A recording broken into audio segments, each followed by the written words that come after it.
What I'll also tell you is that Agent Mulder has developed a consuming devotion to an unassigned project outside the Bureau mainstream. Are you familiar with the so-called X-Files?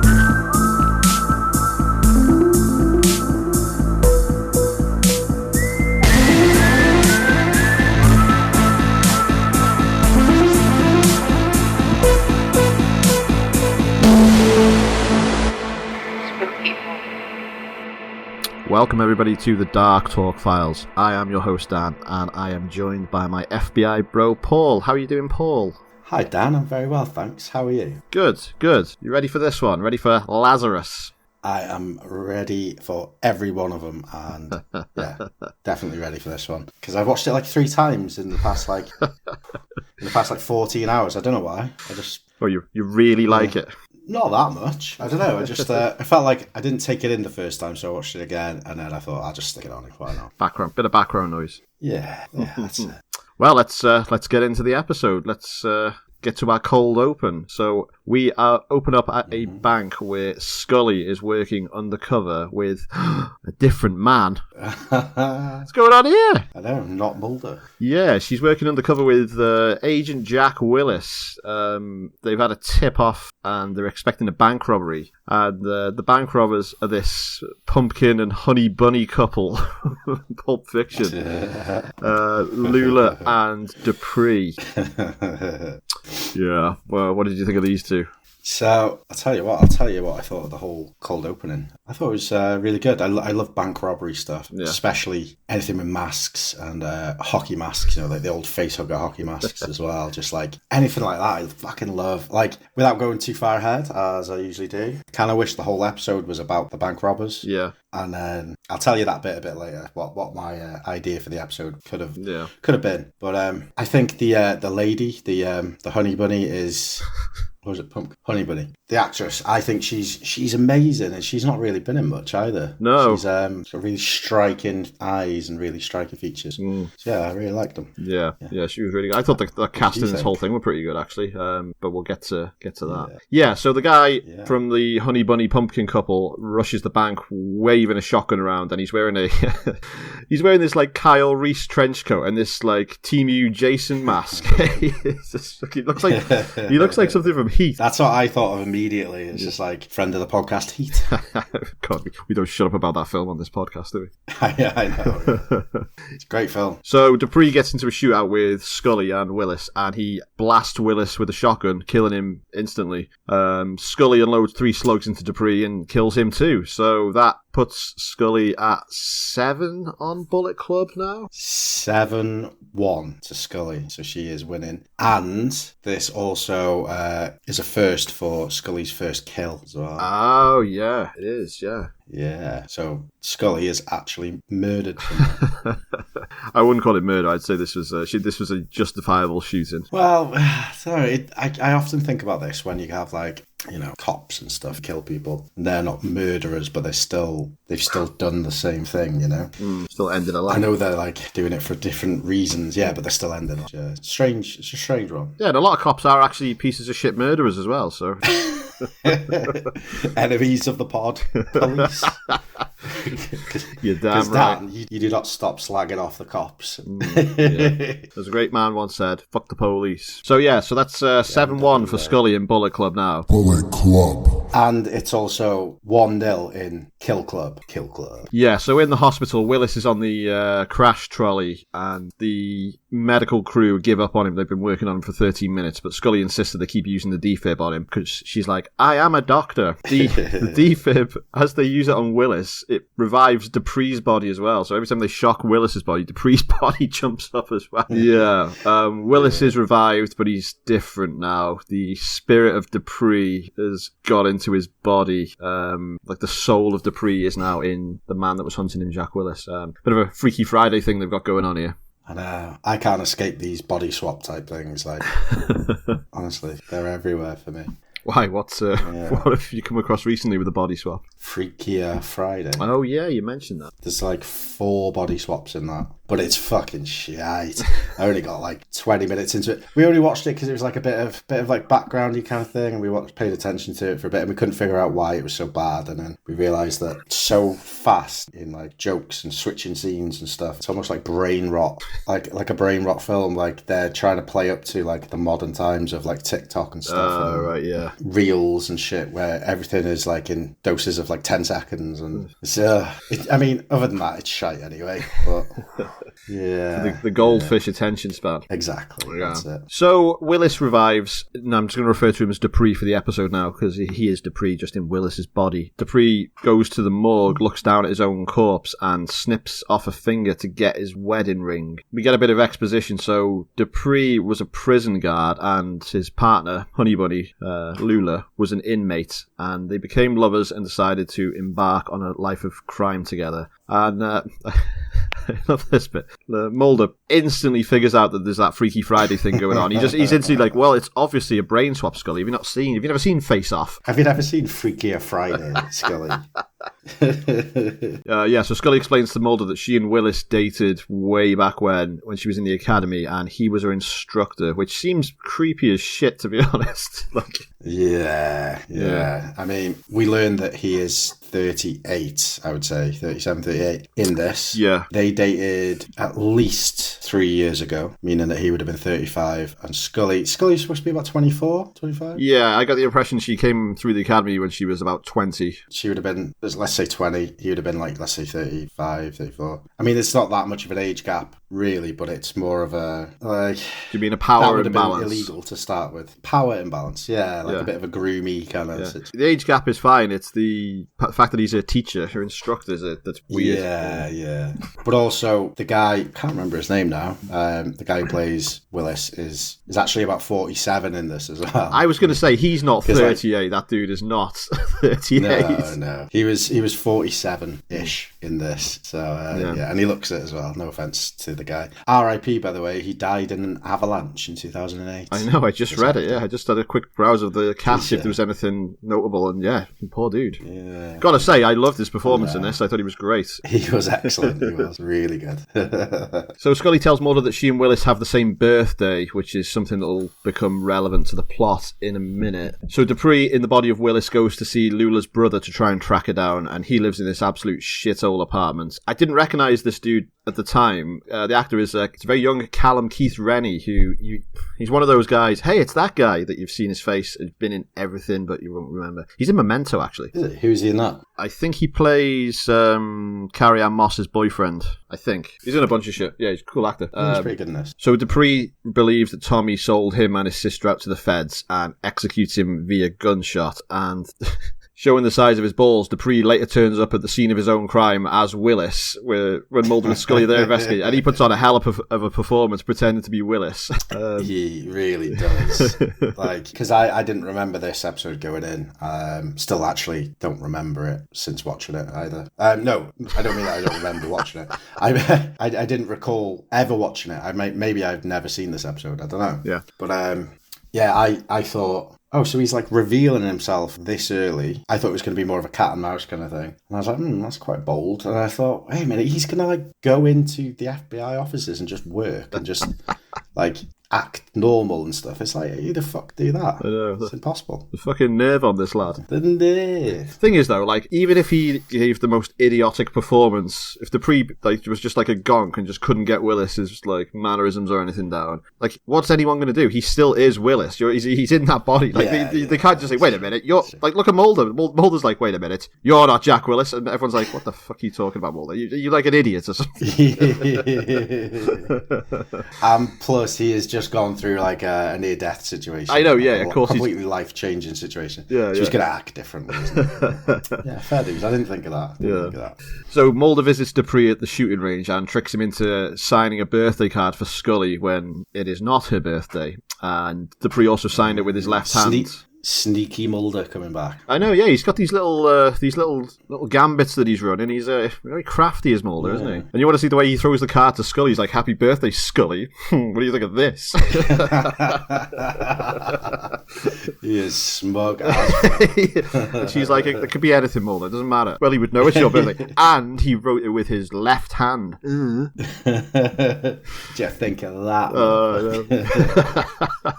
Yeah, so Scully and Dupree get a lead on Lula's location and they chase her into this boiler room and they pin her down. Scully arrests and cuffs her. But this is where Dupree reveals himself. He turns heel and reveals to both Scully and Lula his true identity. Now, this must sound fucking mad to Lula. She's like, "Oh, you're that cop that's been chasing us for about a year now." And he's like, "Yeah, but I'm also your fella and I love you so much." And she's like, "Yeah, okay, yeah, if you like."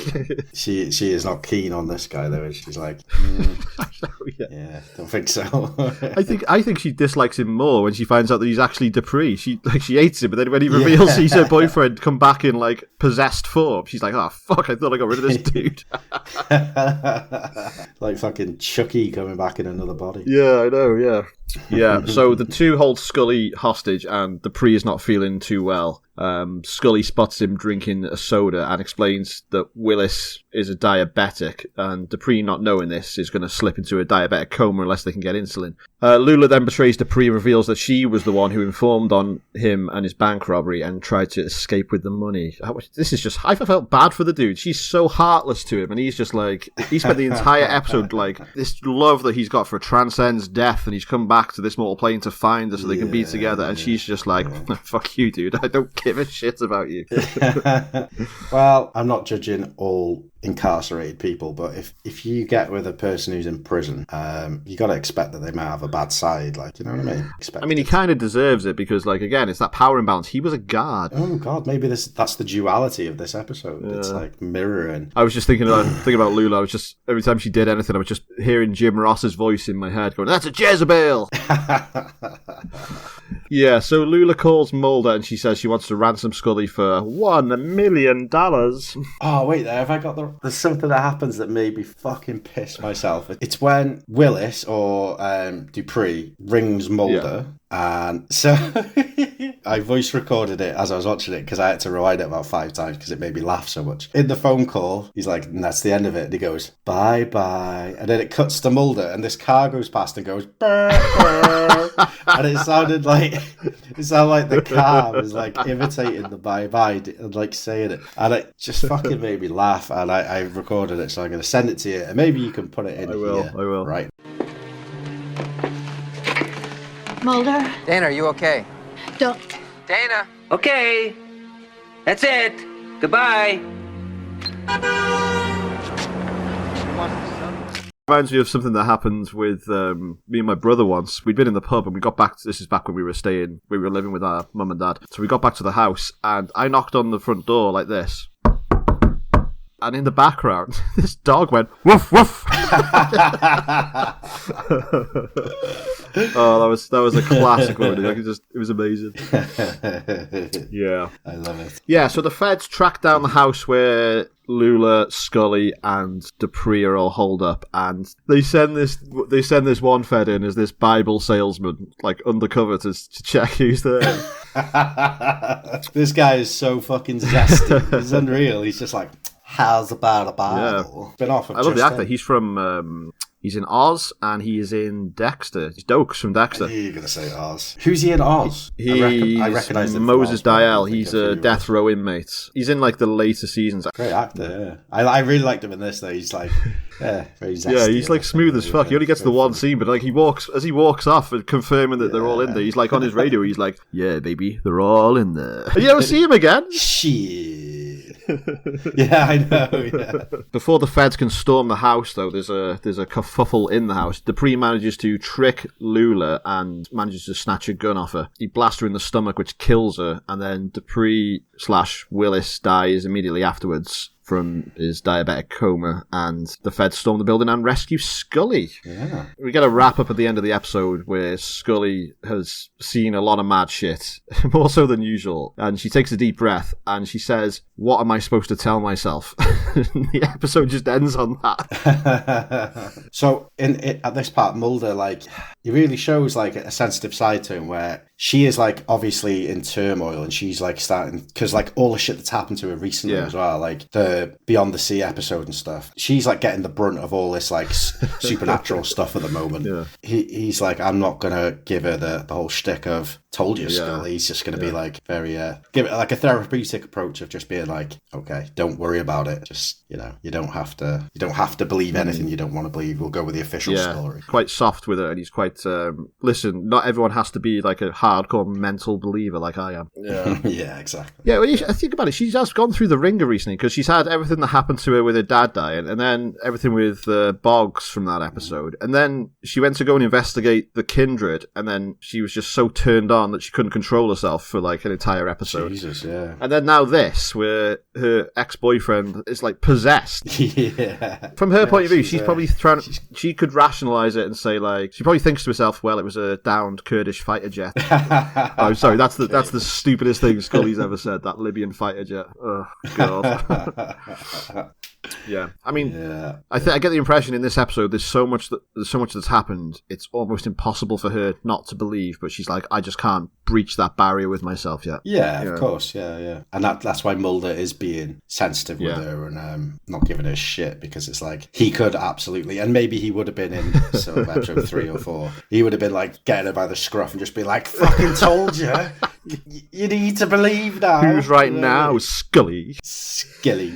Yeah, so that was Lazarus. What did you think of this one? Yeah, it was really good. I think star of the episode was Willis / Dupree. Scully was great in it as well. Very good acting from Mulder as well. But I think Willis was the star. He was very intense throughout. He played dual roles, which is always good. You know, he played 2 characters within it. Obviously only a small part in the first one, but then he did play a version of him. So he kind of played like 3 roles technically. Yeah, really good episode. Not on top for me. Not one of my favorite ones. It lacked a bit of emotional depth, which I would have, which resonates with me more. But really good, solid episode, really good, above mid-tier kind of episode. You know, I put this with it was a solid episode, and I really enjoyed the performance from Chris Allport, Jack Willis. But I'd say for me that was probably about it. Otherwise, it's definitely in the bottom half of the season for me. Not that it was bad, but it's along there with like Shadows and Ghost in the Machine, that kind of level. I really like Ghost in the Machine now. So. Can I tell you what I would have done with the plot instead? So what I would have done with this episode was I would have had it with the opening bank robbery. Then Mulder and Scully go in to investigate, because it said that the bank robber may have been a former FBI agent and a former ex from Scully. And I would have had about another 2 bank robberies. It would have culminated in them catching him at the bank robbery.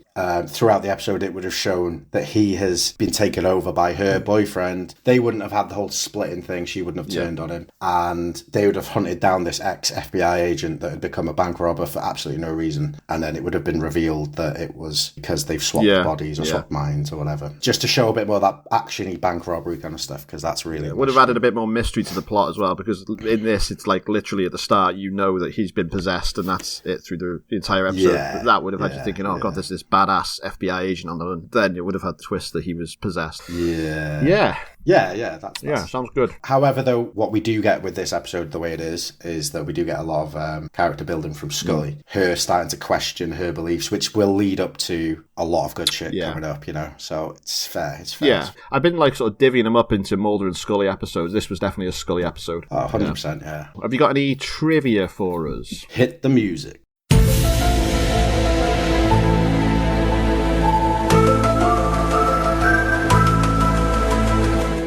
The bank heist was shot in a real bank. Preparations for filming took twice as long as usual, as it was the run-up to Christmas and the area was filled with Christmas shoppers. A lot of them dispersed rather quickly, however, when the filming actually took place, and many mistook it for a real bank robbery, with most of them running away. The original script was that Dupree's spirit jumps into Mulder's body, but the studio argued against that, considering it too coincidental. Writer Howard Gordon later said that was the right call. I agree. Yeah. I think they originally wanted to stay away from like either Mulder or Scully having these things directly happen to them. So yeah, it's show. Here it is revealed that Scully's birthday is February the 23rd. She's a Pisces. I don't know if she's a Pisces. I don't follow any of that shit. Callum Keith Rennie would appear as a cemetery groundskeeper in Fresh Bones, 1995, which was about voodoo. He's also in the second movie. I don't even know who it is. Callum Keith Rennie, we read about. Plays the brother that gets shot. Oh, yeah. Okay. This is the first episode without David Duchovny and Gillian Anderson in every scene after the teaser, either together or separately. Okay, yeah, because we get the scene of Dupree/Willis with his brother-in-law, and there's no Mulder and Scully in that. So I think what they're saying is Mulder and Scully are in every single... Either Mulder or Scully is in every single scene, except that is the first time. Oh, that's a good bit of trivia, if that's true. If that was written better, then I would have understood it. Jack Willis was born on February 23rd, 1957. Who gives a fuck? The first time Scully actually kills someone with her gun, Murder Club. The first time that Scully gets abducted, the first of 2 times on the show that Scully's seemingly normal boyfriend is secretly a possessed villain with a supernatural tattoo who eventually tries to kill Scully. Oh, I'm looking forward to the second time. The second time is in Never Again, season 4. Season 4, so we'll get to that in about 2029. Yeah. That's so specific. Yeah. This is the first time that a Scully's lover returns from death, but won't be the last time. Mulder will do it in Dead Alive in the 8th season. Yeah, so there's your trivia of the week, Thank you. Do you have a spooky story for us? I do indeed. So... obviously, we're doing stories within the theme of the episode, and I remembered I wanted to do a story about resurrection, as you know, it's Lazarus resurrected and all that shit. So yeah, I remembered this story that I heard quite a while ago, and I've got a few different little snippets for the story. But I'm going to read you the Reddit title of the story. Go on. The title of the story from this Reddit page. Today I learned in 2011 Fagiliu, and I'm not going to try and pronounce the surname because it's spelled like this: Mukhametzyanov. Anyway, I'm going to call her Deirdre. Today I learned in 2011 Deirdre collapsed at home from a heart attack and was declared dead. Days later, as she lay in the casket at her own funeral, she woke up. Seeing all the weeping mourners, she began yelling and was rushed to the hospital, where she died again 12 minutes later of heart failure. That was like the title of that. So a woman in Russia came back to life at her own funeral, only to then suffer a heart attack and die as a result of discovering she was being prepared for burial, which is pretty fucking terrifying. She had been wrongly declared deceased by doctors after she collapsed at home. Her devastated husband and relatives were lining up to file past her coffin and pay their respects when the woman is reported to have woken up. She is said to have screamed when she realised what was happening. She was immediately rushed back to the hospital, but lived for only another few minutes before she died again. The hospital says an investigation is underway, and the distraught husband says he wants answers. Fucking hell. That's from 2011. So can you imagine the second funeral? The anticipation, someone poking pins in her to make sure she's dead. You're not alive here. Excuse me. Fucking hell. So that's a quick little story. I've got a couple little other ones of the same thing. So the case of Bella Montoya from 2023. After being declared dead by a doctor following a suspected stroke, Bella Montoya was placed in a coffin for a wake. 5 hours into the wake, her son heard noises from the coffin, and she was found to be alive and was rushed back to hospital. And she spent days in intensive care before eventually dying from her fucking hell. Right, so I'm a nurse and I deal with dead bodies on a weekly, if not daily basis, right? And I just can't understand how people are getting this wrong. I don't know. I'm not a nurse and I don't work in a hospital and I'm not around dead bodies all the time. But I don't think I got it wrong. Honestly, I don't think I would. When somebody dies, right, it's not like in a film. They don't just close their eyes and look like they've gone to sleep, right? Their skin goes yellow, they go gaunt, like they go cold, they go all stiff. Yeah. I just can't understand how people could get it wrong. Yeah. Just it's fucking amazing. Well, actually, in this episode that we just talked about, when he cuts the fingers off Dupree's body, he actually has to snap his arm up because he's in rigor mortis, isn't he? So that was a good little attention to detail. And body smell instantly. They instantly begin to rot. Like within half an hour, the body starts to smell, and it's this horrible, unmistakable smell. Like I can't understand how these people are just declaring these people who are alive to be dead and fucking burying them. Oh well, at the bottom here, the Montoya one, the one who had the stroke. So it says here, cases like Montoya's are a result of the severe medical condition called catalepsy, where a person's vital signs slow down so much that they mimic death, which is like Romeo and Juliet. Oh yeah, because Romeo believes Juliet's dead and then kills himself, and then when she wakes up, she's like, oh no. She's like, no. That is putting it mildly. It's the greatest love story of all time. Oh no, he's dead. Oh. Bro. Dude. Yeah, so there are a couple of little stories about resurrection. I didn't want to deep dive too much into like biblical stuff because we're already covering fiction enough. I tell you what, though, right, which is quite a terrifying thought, is mathematically, there's like been, I don't know how many people who have ever lived and died. Let's say 100 billion people since the dawn of humanity. Now, mathematically, there has to be like a percentage of that were buried alive and then died. So, you know, like it has to have happened. And percentage-wise, say even if it was like, say, 0.5%, that's still like hundreds of millions of people. It's just... Yeah. Before it was really readily available to report on this kind of stuff, it's probably happened loads, really. Fucking hell. I've always said, though, and I hope as my best friend and secret lover that you will do this for me when I die. I either want to be, and you can just flip a coin, I either want to be buried in a coffin in pure silver shackles with a wooden stake through my heart, just so when eventually it gets dug up in like a couple 100 years time or whatever, they think I was a vampire. Yeah. Or I want to be shot out of a cannon into the sea, full body. Just like pack you in with a load of gunpowder. Not my ashes. Yeah, just like a ragdoll straight out into the sea. So either one is good with me. I've told my missus and she said she will do one of them. It's going to be in my will. They've both got great comedy effect. I would love to be there to see the cannon firing. That would be great. But I do think the wooden stake and the shackles has got like more potential for hilarity, but we'd never see the results. So I mean, are we playing the long game or what? Maybe a bit. They'd be like a good troll in the long run, but maybe the cannon thing would be a lot funnier for everyone. So maybe that. Your call. I don't mind. We'll flip a coin. Yeah, so that was Lazarus. Thank you, everybody, for listening. We will be back next episode with Young at Heart. We will. Thank you for listening. This has been the Dark Talk Files. Goodbye and good night.